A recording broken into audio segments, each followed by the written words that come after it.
here they are. Thank you, Okay. Isabel. Hi, everybody. Let me share my screen and remember to share my audio as well. Hopefully you see our slides popping up here. And let me get those into presentation mode.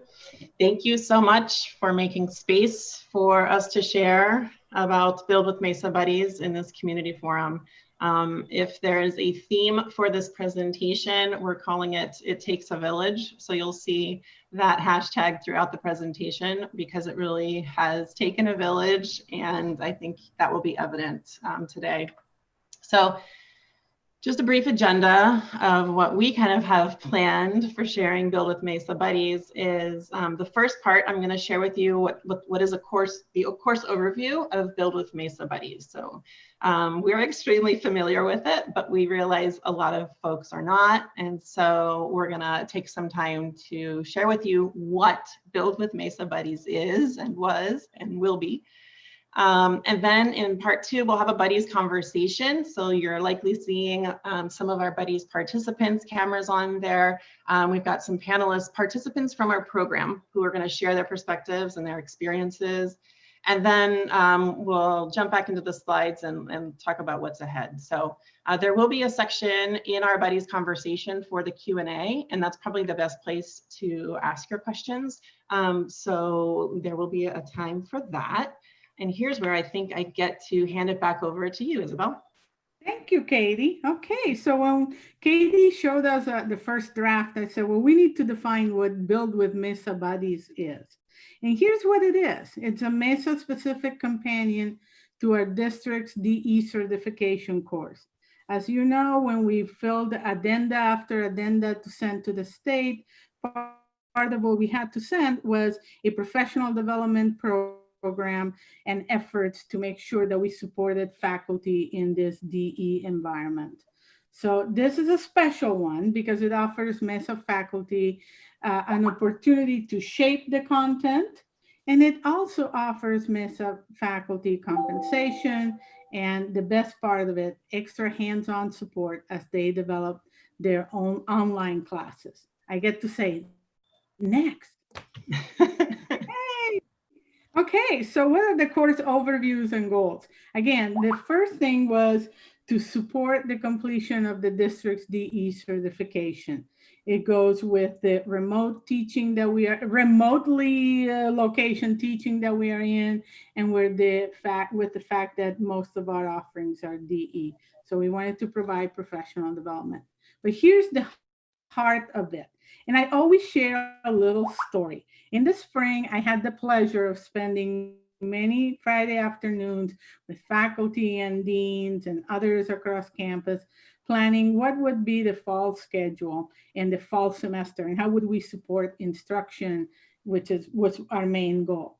Well, it was in that conversation that Terry Kohlenberg said he was taking the DE certification program at the district, and wouldn't it be great if everybody taking that program, we would have the same option that he did, which was to have colleagues like Howard Eskew and Chris Sullivan say, hey, here's how you do this. So that's the buddy concept. And that is where it was born, right? Support course development efforts by connecting to buddies, connecting colleagues at Mesa who have great DE experience with others who are in the learning process. And it is really about learning. And the last thing is that this program really provides a humanized online course experience to faculty who are new to online. So it is a brilliant piece of collaborative work, and you're about to be in awe. Katie, back to you. Okay, thank you. Okay, so here's kind of the breakdown of buddies and mentees across Mesa College in Mesa colors.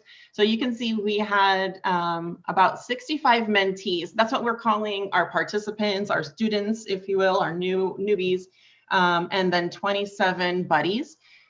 In blue, you can see that those buddies were really across several of the schools of our college, which was great. We also, of course, had participants. We had mentees across all of the schools of our college as well. So for the most part, we were able to pair up. Actually, it wasn't really a pair, but we were able to match up the buddies with their mentees in their same school. In some cases, like in business and technology and humanities, we had more buddies than we needed. And so we were able to leverage their expertise over in the schools that didn't have buddies.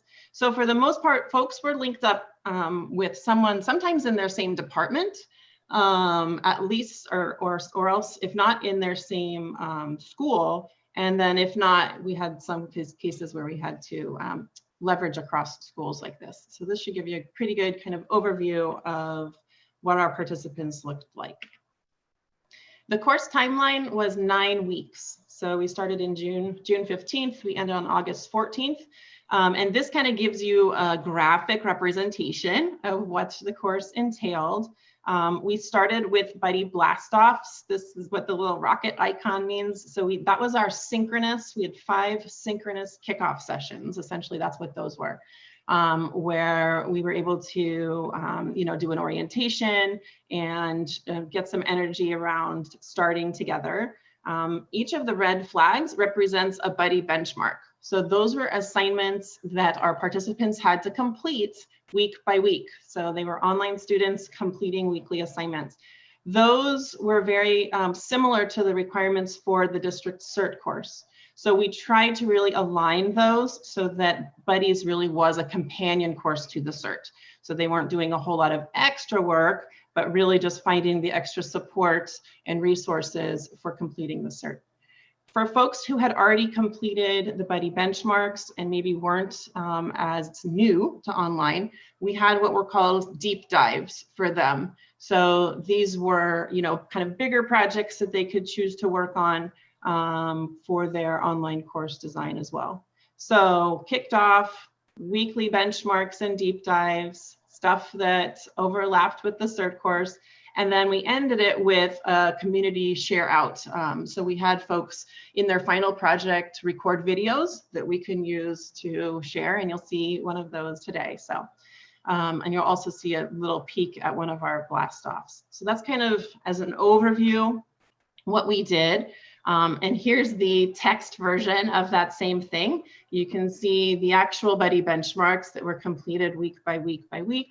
And then the deep dives that faculty also had the opportunity to explore, an orientation module, a welcome kit, authentic assessment, engagement, or an OER content page. So those were the requirements due by August 14th. That date was the Friday before the Monday of fall start. So these guys were doing such amazing work during that flex week when things were so crazy, and the timing of that was probably not ideal, but there was compensation that we offered. And so participants could choose from half an ESU, 1 credit towards salary advancement, or flex. And shout out to Eva and Kathy for helping with this process. Again, it takes a village. And for anyone listening who is a part of Buddies and they're saying, hey, I finished, but I didn't get that half an ESU yet, it's because we've been told that October 10th is the date that those ESUs are going to get processed by district. So I'm sure there's a few of you saying, oh, that's right, I didn't receive that yet. That's the story there. Okay, so Buddies, think of Buddies as these like clusters of support, right? So it wasn't a one-to-one relationship. We had an experienced DE faculty kind of in the middle of others who needed more support. And we didn't really prescribe what that looked like up front. We allowed each of these, we called them kind of buddy clusters, to decide how they wanted to go about that. So some of them were using Pronto, some of them were using email, some of them were using Canvas groups, but essentially they were supporting on buddy benchmarks, on the cert course, and or on deep dives. And so that was like helping them through whatever they needed to complete the course. Buddies also had weekly office hours over the summer. And so that was another way for that support conversation to happen. So I mentioned that we started with Buddy Blastoffs. These were the synchronous kickoffs in Zoom. So we blasted off. And all of the buddies, as a part of this, were asked to do like a 5 to 10 minute show and tell. something that they thought that the participants could benefit from seeing in their course. And so all of these are queued up in our Loft YouTube channel. If you go to bit.ly/Buddy Blastoffs, that is our Loft YouTube channel where we have saved all of these awesome recordings. So now we have a library of really great show and tells from DE faculty that are now available to everybody. So one of them, I just wanted to show a really short clip of one of them from Professor Colby, where just so you can kind of get a taste of what these Buddy Blastoffs were like. So I'm gonna play just the first minute or so of this video, and I'll turn on captions as well. Okay, so I want to actually talk more about asynchronous teaching, which I think is a really good contrast to some of the things we've been talking about so far. And actually watching Jen's presentation, I think if you think about what Jen's presentation was and how she set up her course, I'm going to show you like almost an exact opposite, because I think it is really important to think about whether you're teaching synchronously, which is, in the online teaching world, we call it synchronous. I know in Mesa, we're calling it remote. So remote teaching versus, what are we calling it? Web teaching. So asynchronous versus synchronous. And the reason why I think it's really important to really think about which type of course you're going to be teaching and how you set up your course is that synchronous courses, you're guiding your students a lot more. You're meeting with them weekly. You're having those faces. Either you've already taken the district certification or you're in the process. So I kind of skipped ahead there just so you could see that they kind of all started out with a conversation like that, which was nice. And then jumped into, in this case, Stevie doing a show and tell of how she designs her modules in Canvas. So then, our participants had that expertise to really learn from with each of those buddies. Okay, so that was our synchronous Blastoff starts. And then we had asynchronous discussions. So here's a screenshot, which is likely hard to see, but a screenshot of Blythe, who's on our panel today, and myself and Kelly, Dora. So we shared ideas over time, right? Your asynchronous discussion board where stuff got posted over time about sharing ideas and, different tools to try. But a lot of our interaction was really happening over time like that for asynchronous, sorry. Okay, and then I mentioned also the buddies office hours. So each of our buddies had weekly synchronous office hours at various times throughout the week. So if a participant really wanted that synchronous interaction, they had a whole bunch of buddies to drop into for their to get that synchronous support during the week. This was also a good chance if they had seen something in a buddy bench and a buddy Blastoff. This was also a good chance for them to drop in and see, talk to the buddy who had presented that and get more information about it and so on.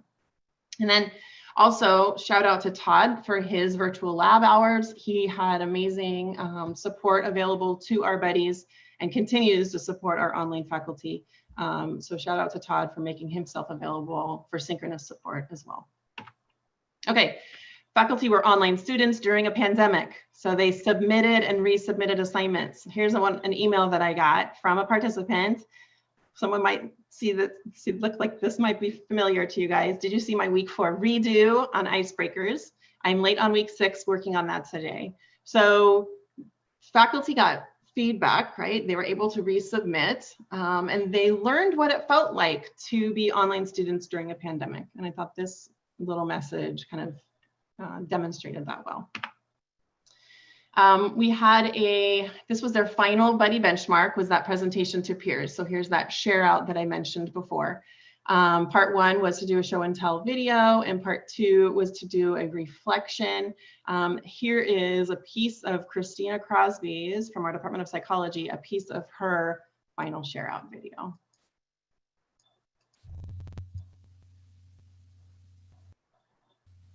So for this, I decided not to use Zoom because I'll be conducting my courses asynchronously, and I wanted more practice with my new kind of video editing software that I've been getting used to this summer. And so I couldn't think of just one thing to focus on. We learned so much over the summer. And so instead, I've decided that what I'll do is actually just show you my course that I've built, how I've set it up and structured it, and discuss how that's changed compared to the spring by incorporating things that I've learned over the summer. So we can start by taking a look at this. I'll be in student view to get an idea of what students will see. So this is the homepage, which has changed a lot. Before I had a lot of information that I was providing to students on the homepage, but now you can see I have just the course title. I still have like an opening quote to kind of just gauge that. So you get a feel for what those final presentations were like. She kind of takes us through the changes that she made in her course over the summer. And all of those show and tells are also on our Loft YouTube playlist. So if you go to bit.ly/Loft shareouts, that's where we collected the ones that were on YouTube. And I think that's a cool way of continuing to share out our professional learning. Okay, so we had 55 buddy completions. So there were 65 that started with us, 55 that finished the buddies requirements, 37 completed the certificate from district DE certificate. And so not everyone was pursuing the certificate, and some folks had already gotten the certificate. And so the good news is that everybody who completed buddies is well on their way because they've already completed so many of the certificate requirements. And here's a cool quote from Walker. She received her certificate, that was back in July. And so she was celebrating on the discussion board there. It was fun. So it wasn't perfect. There's certainly lessons learned first time through. This was a very large cohort. There were lots of long discussions. We had 100 people in there for buddies plus mentees. So those discussions became pretty unwieldy at times. 2 tracks overwhelmed our new to online participants. So because we had folks that were not new to online, that was a little overwhelming to our newbies. Reinforce the communication channels between buddies and participants. So while we didn't prescribe anything, we thought maybe there's a way that we can kind of more intentionally build that communication channel. And then include information on remote teaching. So teaching in Zoom, that wasn't part of our modules. It wasn't part of our programming, but we heard from our participants that it should have been. And so we're looking at how to support more teaching in Zoom. And of course, these were this was based on feedback from our participants and then feedback that we're incorporating into Buddies #2 planning. And with that, I'm going to stop my screen share. And here's where it gets way more fun because it's not just going to be me talking to you through slides. I'm going to stop the share. And I think here, Cara, I'm going to pass it over to you to maybe have the panelists introduce themselves, if that works. Yes, wonderful. Thanks for those slides. I'm Cara Smulovitz. I'm a professor of art history and also the online faculty mentor. And I worked with Katie on facilitating the Buddies class this summer. And we've gotten together a great group of people who participated. And they're all going to answer some questions through a little game we've planned. But first, I just wanted them to each introduce themselves. So I'll ask you each to just say what your discipline is, what your role was in the Buddies class, just some brief words about that. So can we start with Blythe? Yep.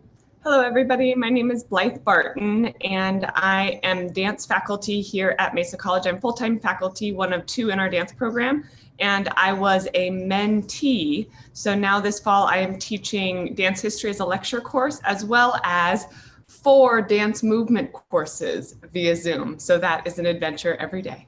Nice to see you. Thank you, Blythe. And Chip? Oh, hi, I'm Chip Lancaster. So I'm in math, so I teach algebra. And the Mesa Buddies thing really helped me out. So in the spring, it was a steep learning curve because we went from just regular classroom to online. But then in the fall, over the summer and into the fall, it was maybe even a steeper learning curve because I had never used Canvas before. So now I had to learn how to do that in addition to doing the Zoom. Yes, many people can relate there. It's definitely rough. Thank you, Chip. Walker, would you introduce yourself? Sure, after I give thanks to Kate and to you. I'm from child development. Sorry, my emotions. I got a lot of things going on. But anyway, it was really good. I would recommend this to anyone. any teacher. It completely, I think Chip said it, it gave you a different course, I mean, my aspect of online was that, oh, they got it easy. You know, it's like the Native American saying it's walk a mile in my moccasin. And it was a big, huge help for me. Thank you, guys. Thanks, Walker. And Donna Cecil? Hi, I'm Donna Cecil. I'm an adjunct professor in child development, and I was a buddy. And it was an amazing experience, and I was so honored to be asked. And I had incredible mentees. And Takima? Oh, unmute, Takima. Hi, everybody. My name is Takima Mayasa. I have the absolute pleasure of being chair of the Black Studies Department. And I was asked to be a buddy, and it was an amazing experience. I had used Canvas, the independent version of Canvas, and being a part of the buddy system really helped me to home in on a lot of different tools and things like that in a very different kind of way while being a mentor. So I really appreciate that opportunity. Thank you. And Alessandra? Buenas tardes. Hello, I'm Alessandra Moctezuma, and I'm a professor in fine arts. I teach museum studies, and I run the art gallery, and I also teach. And I just want to send a virtual hug to Ella, you know, because I know it's hard time right now for everybody. But it was a really wonderful experience. I took the distance education certification course earlier in the year, but the buddies, as a participant in the buddies program, it really helped me feel more comfortable as I was getting ready to prepare my classes for the fall semester. Wonderful. And I think Denise. Hi, everyone. Nice to see you all, or at least some of you. Anyway, I'm Denise Rogers. I'm also a professor in fine arts. I teach art history, and I was a buddy, and Alessandra, we worked together, helping to develop courses along with 2 other art faculty. And so it was a wonderful experience to be able to have that dialogue with others. And I had been teaching online, but still the transition with everything else that was going on at times, still going on, it helped to have that support and to be able to bounce ideas off of everyone. So I appreciated the experience. I think that is all of our panelists from Buddies. I'm just going to give one moment for if I missed somebody. So sorry about that. Someone's calling in. Someone else wants to be a panelist. Apparently. I think we're good. We're good? Okay, good. So we'll move to the Q&A. Yeah, I'm going to share my screen again, and that's where we get to see this new tool. Hopefully the controls are not in the way. I heard that my controls down here were in the way on YouTube, so hopefully they're not in the way right now. This is a tool called Flippity. If you go to flippity.net, you don't have to, but this is just where you can go to get some of these kind of game-like tools. They work with Google Sheets, and we thought this might be a fun way to structure a conversation with the participants here on our panel. The one that we're using is called the randomizer. And so what happens is you can have separate columns here with like different text in each column. And it's going to let me spin either just the name, or you can spin just the question, or you can spin both the name and the question. She said yes. And it's not always Mesa colors. I just refreshed it enough times that it finally came up to be Mesa colors. So I thought I'd stick with this. But yeah, one of the questions in this spinner is questions from the audience typed into Q&A. So what we'll do is, as you guys have questions, our audience, go ahead and type them into the Zoom Q&A. And then once we land on this of our spinner, then we'll be able to pull one from there and see if it makes sense for the person who just got, whose turn it is. Does that make sense? So I think we'll go ahead and spin and then kind of get the conversation started from there. Here we go. Da, da, da, da. Makes it very exciting. Walker has our first question. Walker, I'm going to read this out to make sure that everybody hears it. So the question for you is, how can we continue to build community while working and learning remotely? Well, I'm going to answer that in a religious type. When God made Adam, people say he was only making the draft, which means to me, you guys did perfectly well at the beginning. I was so thrilled with this particular show. If I was to change a little bit, it'd be hard for me to say what to continue to build upon, because you guys did so well. Why break something to redo it? I would say keep it like it is with maybe some new stuff. But to change totally, no. Okay. Okay. One little addition to that question. So that's great feedback on how we who are designing the course can change it. But I kind of think this question works for like our whole community too. So just something to keep in our heads for when it comes up again. We also want to hear about how can our whole community keep building community, even though we're all separate. So if you wanted to add something on that, Walker, you could, or we'll just wait for it to come up again. Well, once again, it goes back to your saying of the village. It takes a village. When a village is working together, you're going to have very good villages. When they don't work together, once again, as far as working together, I was amazed how many different departments you guys invited. It was overwhelming, guys. So no change for me. Thank you for that. Okay, should we spin? Yes, I will spin. Walker, do you want me to spin just the names so that someone else gets the same question? Or do you want me to spin both your name and the question? I would say the names. Let's change the names. All right, well, then let's see who else wants to answer this question. Denise. So Denise, you get the same question. I got distracted by something that Chris Sullivan wrote in the Q&A, and I thought that would be a perfect response to this question. How do we continue to build community while working and learning remotely? I think expanding it to students is an excellent idea, because I have a lot of students in my class, and you all know, they come in, they've never taken a class online. They have difficulty navigating a computer system, any type of computer system. And I notice I spend a lot of time answering just, tech questions. I try in my class to set up a way for students to communicate with one another, and also during Zoom sessions to communicate with one another, just on some basic, navigating the course. So Chris, thank you for saving my, for posting that there. I didn't have to go up with anything else. But honestly, I think that's an excellent idea, because a lot of students are saying, I've never taken an online class before, but they are part of our community. I mean, it's not just us, it's us students, faculty, staff, administrators. So we build that part of the community, it affects the rest of the community. We all benefit from that. There was also a spin-off kind of conversation during buddies, I think with the math department, on how they could have buddies like inside of their own class, like people like taking turns being buddies to each other or something too. So kind of that same way of like intentionally building community, which I thought was cool. Yeah, and just to add one more thing, I think I said this in the introduction, our department meets once a week.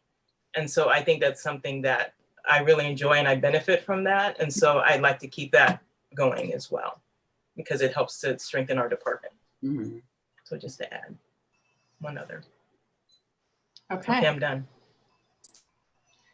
Denise, do you want me to spin names, or should we swap out the question and do the whole thing? Why don't we do both? Yeah. Okay. Donna. So Donna, the question you get is, what was your biggest takeaway from Build with Mesa Buddies? There were a few takeaways. I think the best one goes back to our first question about community.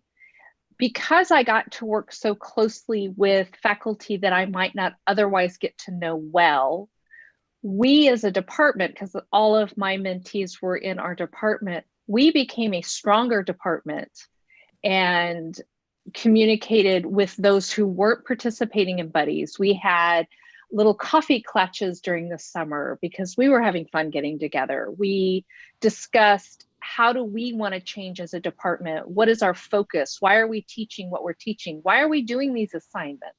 Are they relevant? So we got to do some deep dives, to borrow from buddies, on what does it look like for our students in our department? Because we are child development, our students currently cannot work with children, which is huge. They're not allowed into the centers. So we really were thoughtful and reflected on what else can we do? How else can we prepare them? What are some takeaways? So we really, within our department, built a bigger community.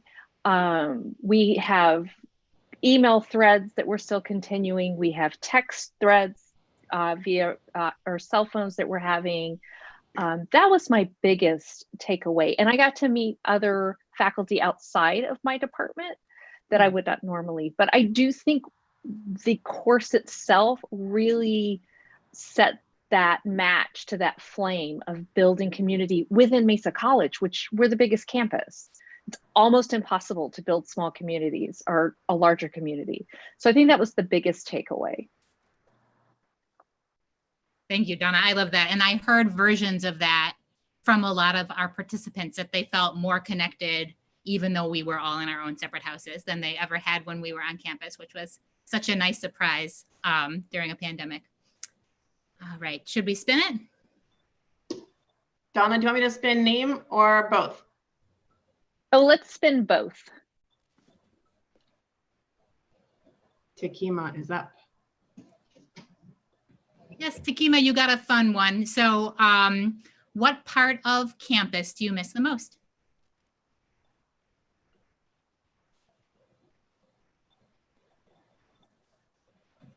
Oh, I think you're muted.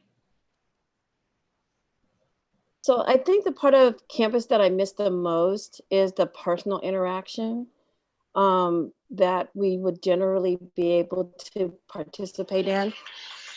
But I'm also, what I also miss though is the breaks, because I do think that part of being online is like being like 24/7.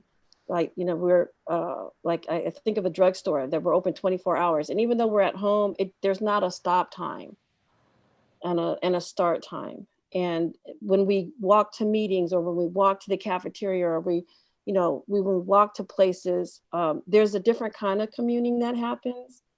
So I do miss that.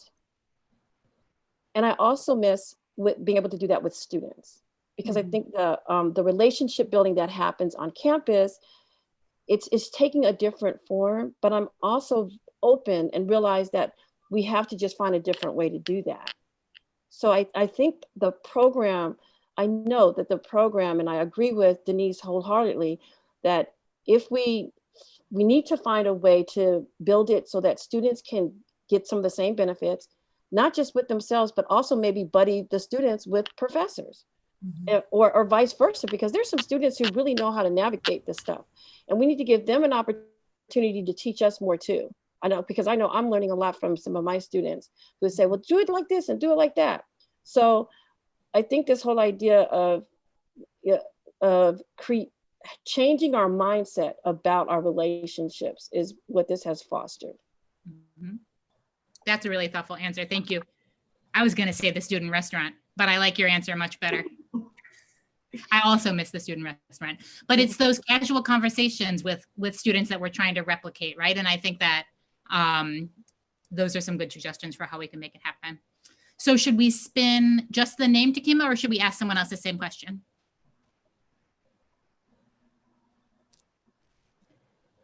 I think Katie, just go for it. Oh, okay. I can't see videos, so. Spin the question. Oh, hold on. Let me do that one again. It's like stop. Okay, there we go. Ooh, we have a question from the audience. Is there a question from the audience that we can take? So far, we just have the same question that Denise addressed from Chris Sullivan. Okay. So let's give it a spin. Yeah, let's give it another spin. In the meantime, someone from the audience, give us another question. So next time that one pops up. Here we go. So this one's for Alessandra. So the question here is, how can we continue improving our online teaching? Well, I really appreciated everything that I learned about utilizing different types of technology, such as this, Flippity, Padlet, different ways that we can make it interesting and varied for the students, so that, because I think there's wonderful tools that we can use. And I really enjoyed learning about, I'm a kind of techie, so I really enjoyed learning about all of those tools and how to make our videos, screencast and editing. So as we become more proficient, I think that we can improve our courses, and we can also adapt it to students who have different types of learners. You know, some are more visual, some are more analytical, some it's more auditory. So I think learning all of those different tools and technology can help us improve our courses. And also, I think that you did an excellent job in how we humanize online teaching. And as I'm teaching actually synchronously on Zoom, but I've realized that the discussions have been a wonderful way to have the students get to know each other and make them comfortable with talking to each other. And that also, I think, makes it easier when we meet on Zoom, you know, to have that nice collaboration in the Zoom classroom too. So those are things that we could continue doing. Just for to expand on one term in there, Alessandra. So when you're saying humanizing, I know we use that a lot in Buddies class, but what does that mean for you? So what does the humanized online class mean?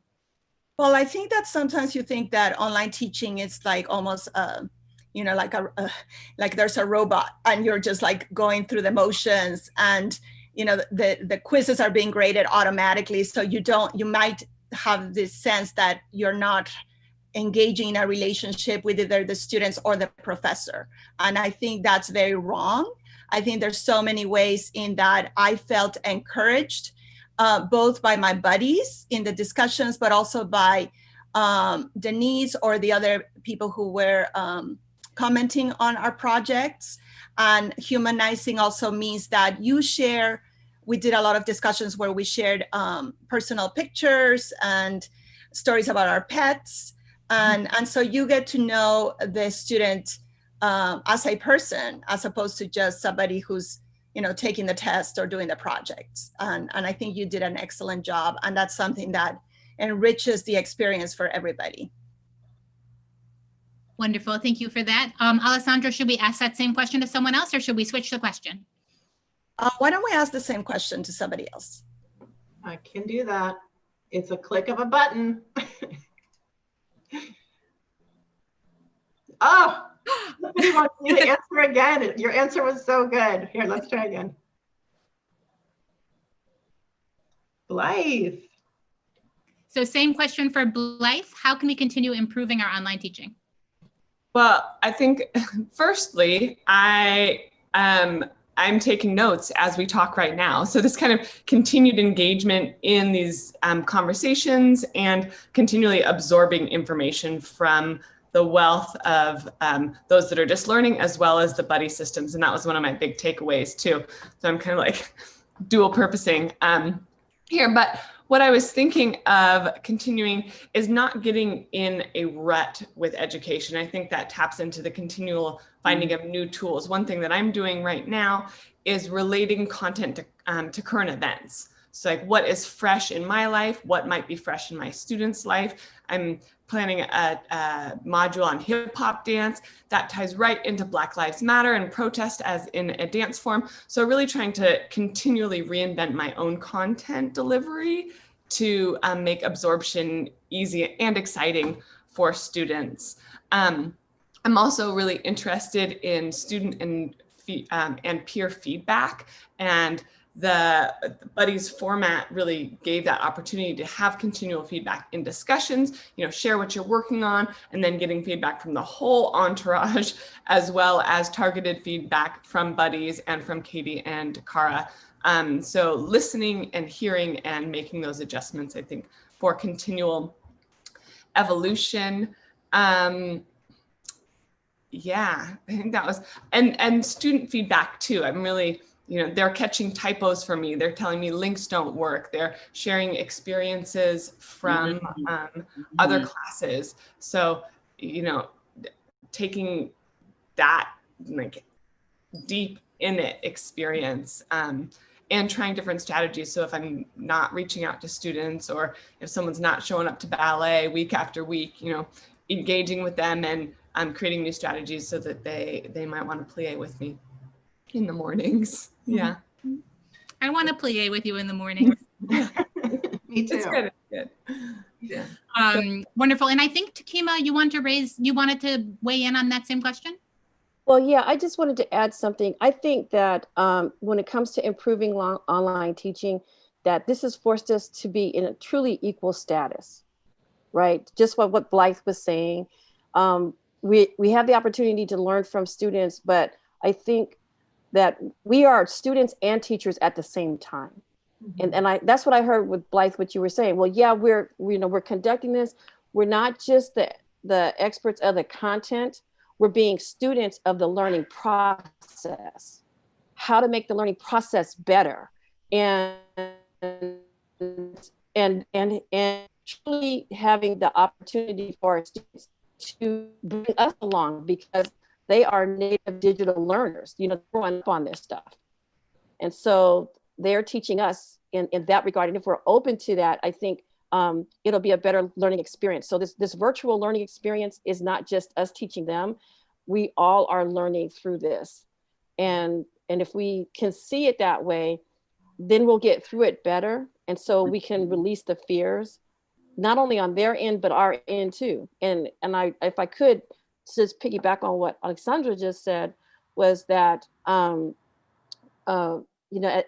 part of that learning process with the students in terms of the humanizing, when the students see that we're human too, that we're going through the struggle too, that we can empathize with their struggle, right? Because as Blythe just said, oh, there's typos, there is this, there is that. And so then it's not as rigid, right?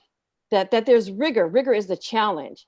And if I could just add one more thing, is people, I think, confuse quality education with convenience. And for a long time, we've had the convenience of just going in the classroom and doing our thing, blah, blah, blah. And for a long time, people have said, well, online is just, it's not good quality. You know what? It was a very humbling experience. And so I tell my veteran teachers all the time, I have the utmost respect for you, because there's a lot that goes into this. And there's a lot that goes into the maintenance of it. So I think it's really challenging us to be better instructors and educators, because we're learning more than the content of expertise. We're learning how to be better content, providers as well, in terms of the learning experience. Yes, indeed. Another way that this goes back to the Takes a Village theme that Katie mentioned at the beginning. Absolutely. Should we try another spin? Yeah, I'm gonna spin it, see if we can. Spinner is kind of lazy all of a sudden.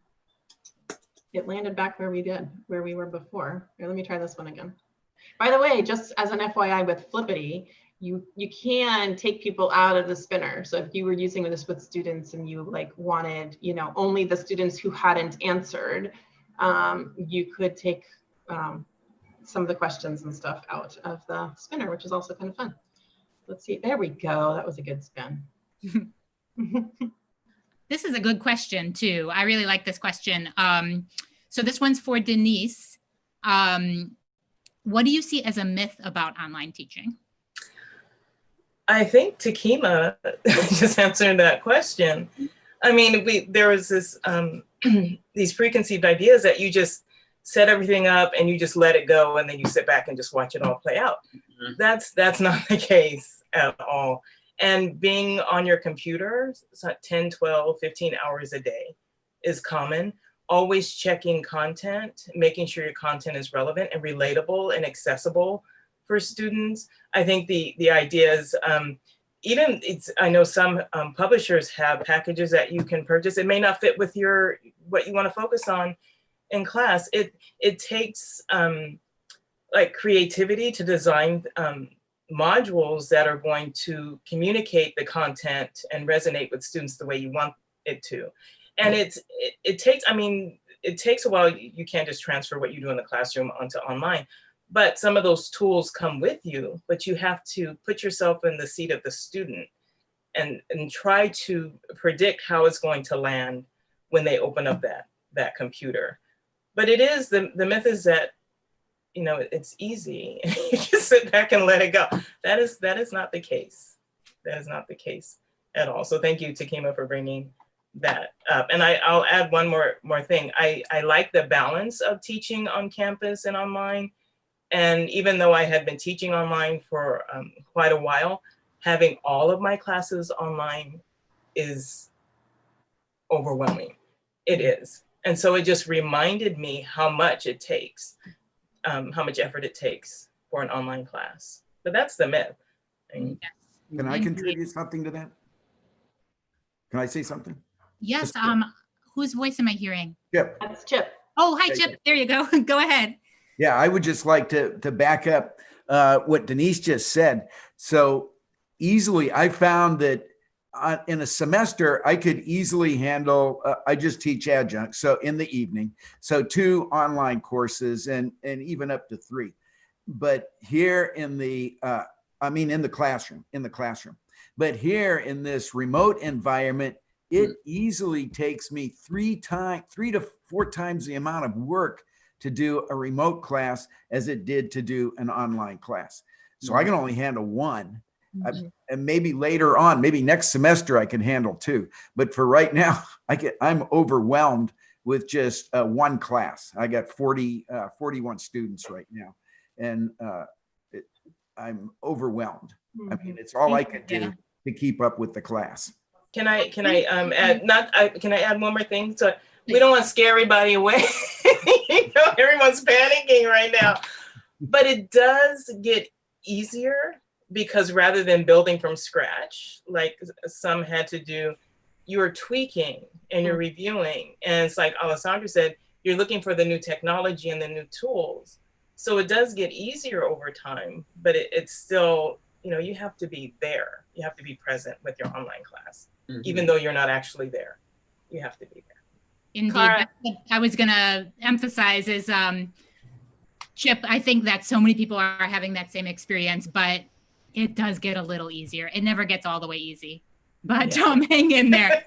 Denise and I have both been teaching online for a long time, and we have shared to each other how tired we are doing all of our classes online, but you do develop more efficient ways of doing it. And there's a light somewhere towards the tunnel. If I could give an analogy really quickly as a visual person, it's sort of like the difference between driving an automatic and driving a stick shift.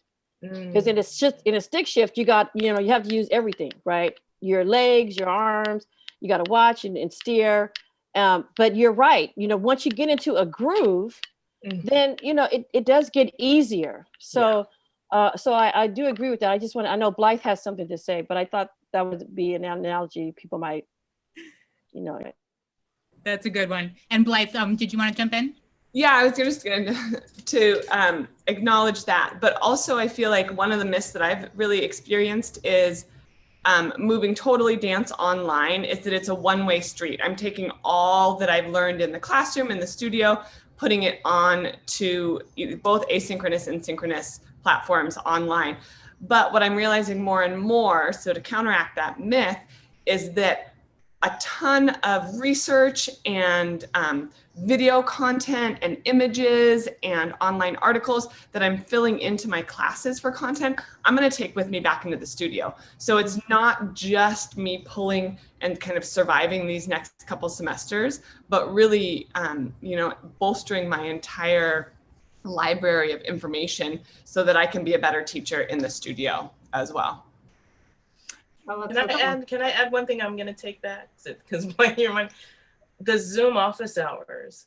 I think when we go back to campus, I'm going to keep the Zoom office hours and have office hours on campus because I find that some students who don't want to come to my office are asking to meet me via Zoom, and they keep their camera off, which is fine, because then I can still talk to them. And I think because a lot of students have that anxiety about going to see their professors. Zoom made it so much easier.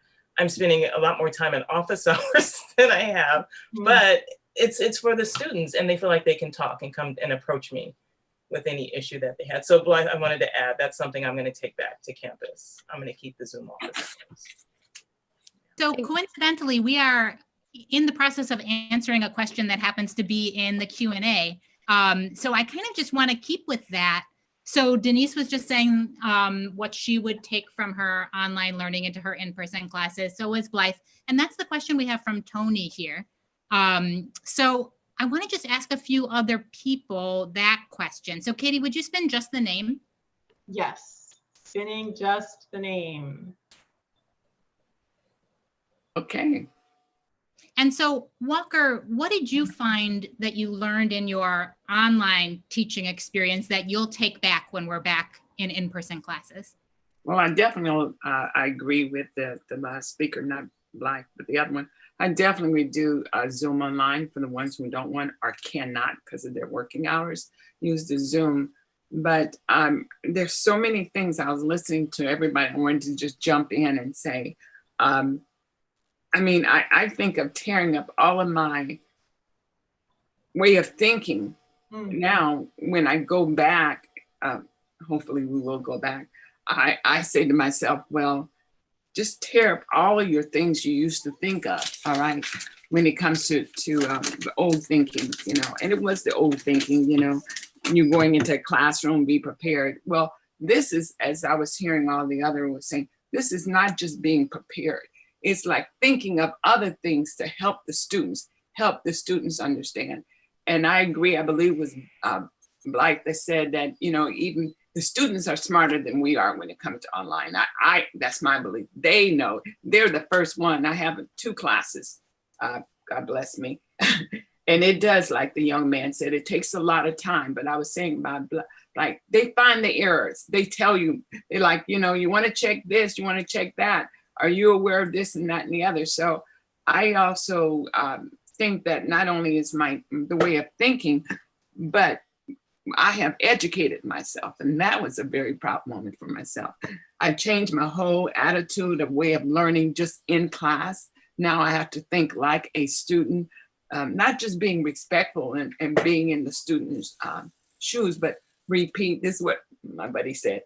Repeat yourself, repeat, because you may have it done in another particular day, but this is on an entirely different day. So go ahead and repeat it again. So now when I'm inputting, and I really have the majority of them, all of it is inputted in my asynchronous, but on my remote class, it's not, because I said, oh, it's remote, I can catch up, and I have. But I learned that you have to really think like a student from a student's point of view. And I have learned so much, guys. I mean, I've heard everyone speak. I've learned about announcing, and not just, hey guys, are you aware you got 3 hours before it's creating such, and I love creation. I teach a lot of the creative class, but it's believing that they will understand, and their feedback. My very first discussion was last week, and was feedback. What do you think? And oh my goodness. And I had them ask, not only if you didn't make it, it's okay. That's just one error. But give me feedback. Where did you get your help from besides me? Some of discussion was about them. And they're more concerned about them or they're doing okay. And then me saying, well, there's a toddler who's throwing a fit. What you do? They want feedback from others too. And I really learned a lot from Mesa Buddies. Very well. So on that excellent note, thank you, Walker, so much for that. We have a few images that our participants shared with us, some screenshots of things that they made. So we're going to transition over to that now for just our last few minutes. Chip, do you want to talk about this that you shared with us? Yes, I do. So that's the Padlet, and that's probably one of the best things. I learned how to use Canvas. I learned how to use it to a certain extent, but by the time it was the classes were going to open, this is one of the things I made when I was in Mesa Buddies. I made this Padlet, And I was like, I was feeling like I was in a hole. I was lost. I was flying blind. I don't know what the heck's going to happen, but I was really sort of down in the dumps. And then I had this on my Canvas course. So I went and opened it, and I found, lo and behold, all these students had put inputs into it. So it was a real emotional experience. It boosted my spirits and got me to go into the class and start things on a positive note. I love that you included a picture with Bella, your dog. Yeah. We have another example, and we're a little bit short on time, but I think we've got time. Alessandra, you want to share about your modules you created? Yes. So in spring, when we quickly moved to teaching remotely, my Canvas shell was a disaster. I had organized the modules by subject, which maybe was not so bad, but I think students, I had left everything in there, and it was hard for the students, I think, to find things and navigate. They were very kind, but it was hard. And so what I learned in the buddies and also through the certification course was to organize things by week. And I have an orientation module with all of the things that they will need. And then I have every week the material that we will be covering. I record my Zoom lectures and I upload them the day that I do them so that students can go back and review them. I also have a discussion every week, which is fabulous. And the students really look at the material in each module, weekly module, carefully and answer those questions. And I feel that they are really engaged with the content. So this is one of the things that I will maintain when we go back to in-person teaching. I will still use Canvas as a way to keep students engaged and also as a repository of content and other materials. So I think this has been really amazing and wonderful, and the students are following really well now. Awesome. Thank you for sharing that. And Blythe, do you want to share about these discussion examples you shared? Yeah, I found that the discussions have been, especially maybe this past week, really deep and engaging. And I think perhaps students having time to think about their answers and their responses before it goes out, rather than live discussions in person. So I've kind of gotten into this discussion, and I too, Alessandra, I have an 8-week course, so they often have 2 discussions each week. Because of the condensed nature. But some of the fun ones that I have done recently, this is a historical ballet tweet. So we have a list of historical ballet characters that we learned about in the asynchronous recorded lectures. And then they had to create a handle and a little like comical tweet. And most of them were, I was like laughing out loud, you know, the language and like, hey girl, feeling cute today. And then they would find this like 1700s line drawing of a ballet master.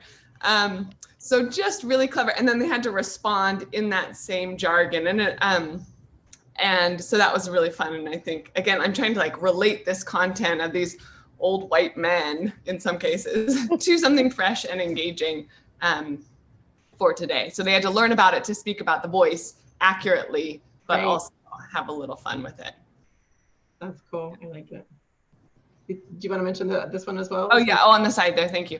Yeah, and then this other one, so again, kind of making it relevant has been a theme for me. So sticking with ballet, which we did a couple weeks ago, the students were asked to read one article from each of these 3 categories. So looking at ballet through, and these are news articles, so kind of like that first person reflective experience, looking at ballet in terms of diversity and race. And then the middle one there is a list of body image related articles. And then the last 3 bullets there are gender related articles. So taking that topic of ballet, asking them to dig a little bit deeper about content and experiences they have either personally had or very much a part of being a young adult in our world right now.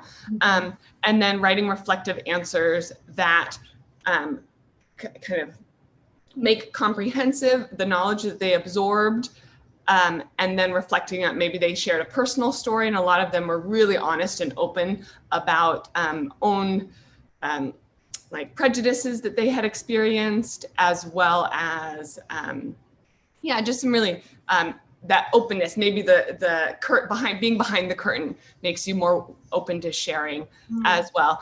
And then also with all my discussions, I have at least 1, 2, maybe 3 responses that are required, but the support that the students shared for this kind of personal openness and shared experiences was really wonderful to hear. So creating that online community,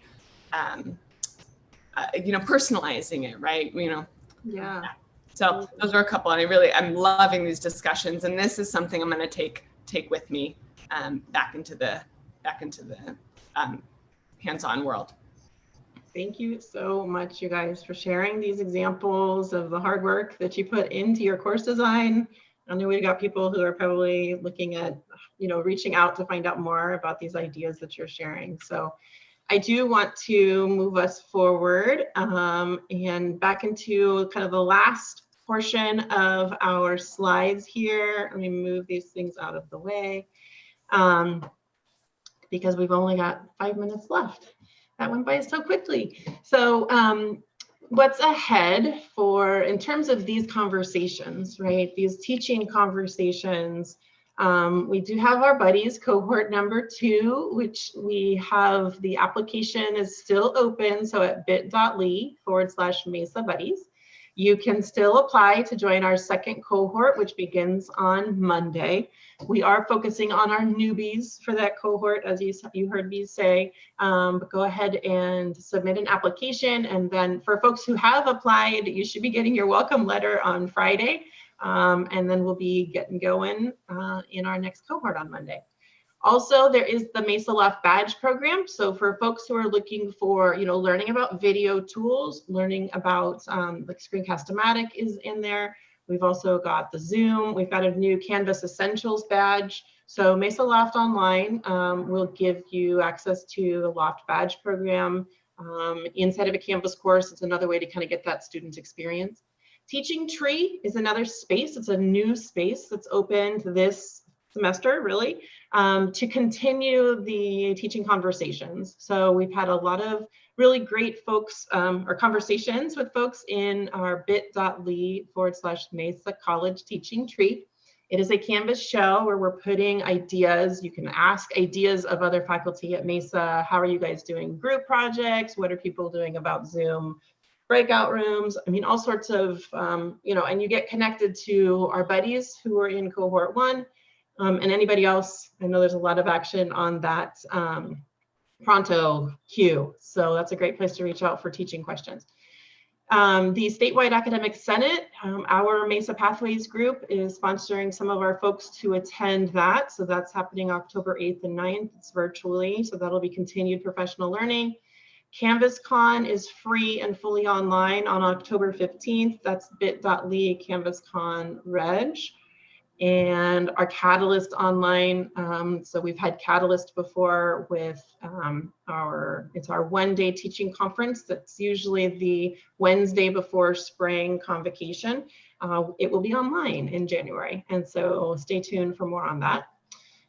We're also looking at putting together another cohort similar to buddies, but on a different topic. So maybe we reach out to our buddies graduates and we ask, you know, what's the next kind of cohort-based learning opportunity that you all need.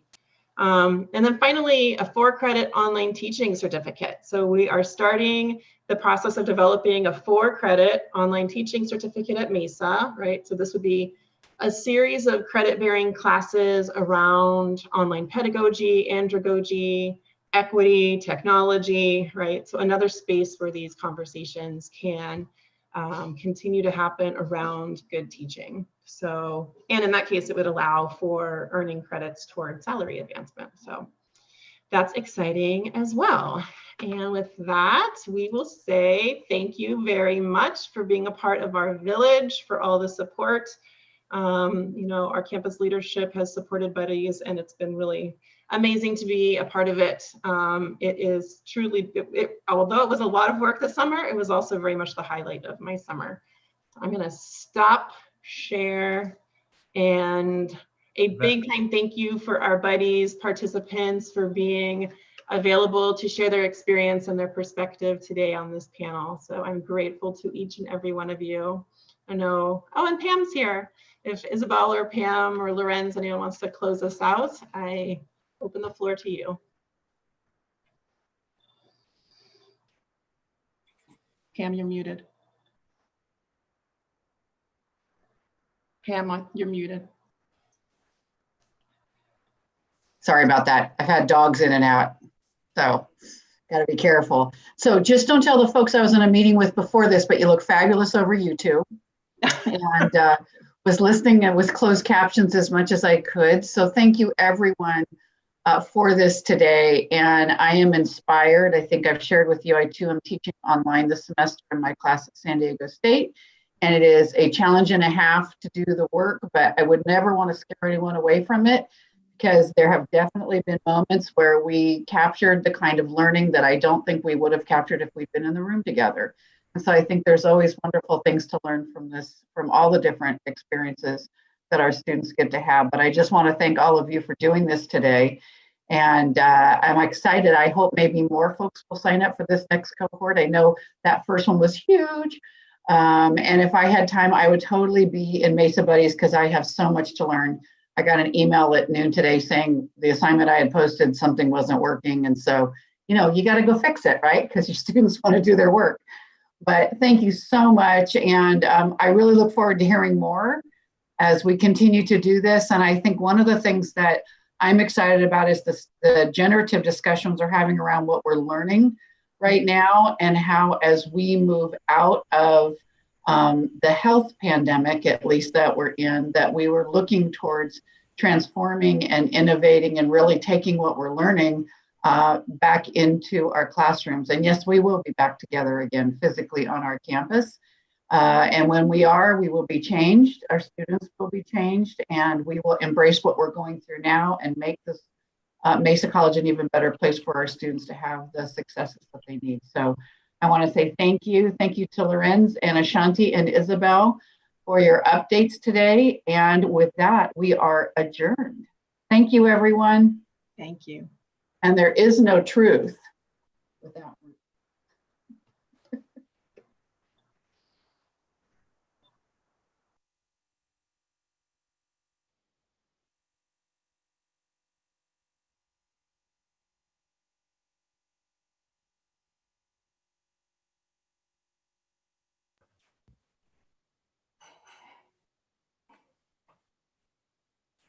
That's it? Is that it? Oh, okay. Yeah, we're all set. All right. Thanks for being here, Chip, Thank and everybody. Yeah. Yeah, thanks, Karen. All right. Thank you guys so much. Nice work, you guys. That was wonderful. Okay, so Beth, you need to turn off our Facebook link. I can't get to it. Our YouTube link, sorry. Up in the left-hand corner. Yeah, I can't even unmute myself right now. Well, you are unmuted. Okay, here. Or make me host.